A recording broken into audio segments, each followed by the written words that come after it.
네, 저도 조양호 한진그룹 그 회장님의 별세에 대해서 깊은 애도를 표시합니다. 고인의 명복을 빕니다.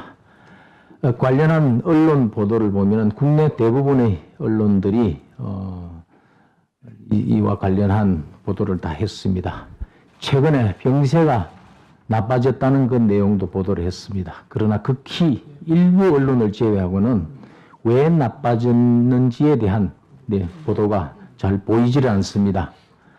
압수수색을 18번이나 당했다든지 본인이 최근에 극심한 스트레스에 시달렸다든지 그런 내용은 전혀 보이지가 않습니다. KBS 역시 마찬가지였습니다. 많은 아쉬움이 남는 보도입니다. 국가 기관방송, 공영방송인 KBS가 무너질 대로 무너지고 있습니다. 보도도 경영도 최악으로 치닫고 있습니다. 보도는 정권 편향에 재난 방관까지, 경영은 청산 노름에 적자 사태까지 더블 참사 방송으로 추락하고 있습니다. 지난 4일 밤 강원도가 불타고 있는데 KBS는 오늘 밤 김제동을 방송을 강행했습니다. 오늘 밤 김제동이 중한지, 오늘 밤 초대형 재난이 중한지 묻지 않을 수가 없습니다. 산불 재난 국가위기 경보를 최고 단계로 올린 뒤에도 KBS는 방관했습니다. KBS는 국가재난 주간 방송이 아니라 국가재난 방관 방송이라는 말이 나올 지경입니다. 문재인 대통령이 비정상을 정상화하겠다는 방송의 현주소는 참담합니다. 신문의 날에 언론의 국민 신뢰 안 높다라고 진단한 그 하나만은 동의를 합니다. 언론 방송 장악을 위해 그토록 무리수를 두던 정권의 자기 고백으로 받아들이겠습니다. 세월호 노래방도 모자라 국가적 산불 재난까지 방관한 KBS 양승동 사장은 즉각 사퇴할 것을 강력히 촉구합니다. 오늘 밤 김제동은 당시 결방 후 재난방송을 특보로 해야 될 이유가 하지 않아야 될 이유가 없었습니다. 오늘 밤 김제동을 방송하다가 15분 남겨두고 정단한 것은 김제동의 출연료를 챙겨주기 위한 것이 아니냐라는 그런 비판까지도 나올 지경입니다. KBS뿐만 아니라 MBC의 경영 상태도 최악입니다. 두 공영방송의 경영 상태와 관련해서는 경영진의 경영 무능을 지적하지 않을 수가 없습니다. 두 공영방송이 편파 보도는 앞장서고 경영은 뒷전입니다. 지난해 KBS 영업이익이 585억 원 적자였습니다. MBC는 1237억 원 영업이익 적자였습니다. KBS는 올해 2월까지 영업이익 566억 원, MBC는 최소 200억 원 이상 적자로 추정됩니다. 이대로 두면은 두 공영방송의 적자액이 사상 최대가 될 것이라는 우려까지 나옵니다. 아마 민간회사 CEO였다면은 당장 부실 경영, 능력 부족으로 해임감일 것입니다. 이런 상황에서 두 공영방송 사장 임명권자가 가만히 있는다면은 이것은 직무유기일 것입니다.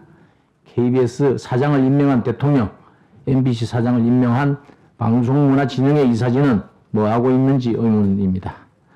오늘 원내 대책회의를 좀 마친 뒤에 KBS 특위위원님들과 KBS에 항의 방문을 할 예정입니다. 국가재난 주간방송 의무를 저버린 KBS 측에 항의하고 저희들의 입장을 전달하겠습니다. KBS 사장은 산불 재난방송과 관련해서 책임을 느낀다면 즉각 나와서 야당의 입장을 들어야 할 것입니다. 오늘 책임을 회피하기 위해서 방문마저 피하려 든다면 거센 국민들의 수신료 분리징수 운동에 직면하게 될 것입니다. KBS의 기강회의는 어제 오늘의 일이 아닙니다. 지난 2월 13일 KBS 9시 뉴스 일기예보 방송사고도 역시 마찬가지였습니다. 전날 방송된 그 일기예보를 그대로 방송하는 방송사고가 있었습니다.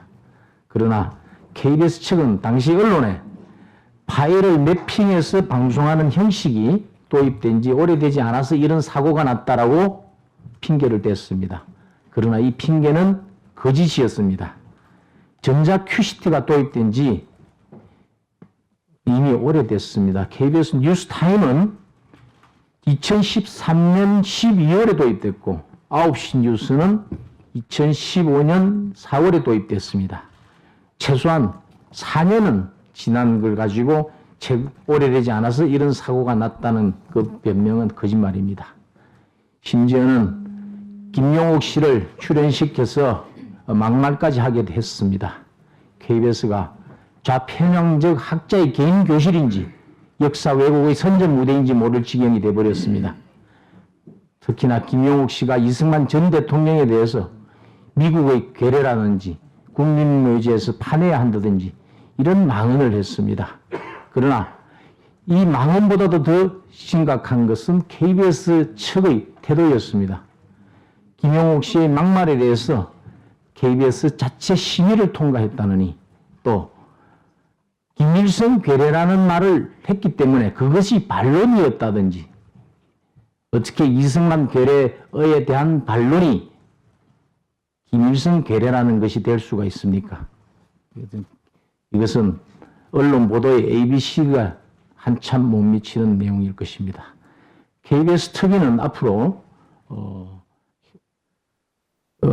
향후 활동 방향과 관련해서 말씀드리겠습니다. KBS, MBC 두 공영방송에 대해서 경영진단을 하는 국민대 토론회를 준비를 하겠습니다.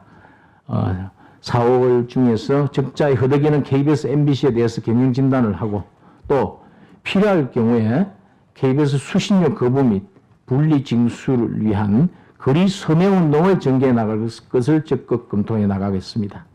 그리고 조금 전에 정용기 정책위원장께서도 말씀을 주셨지만은 수신료 관련해서 관련 법안 그리고 방송 정상화 법안 7개가 지금 과방위에 계류되어 있습니다.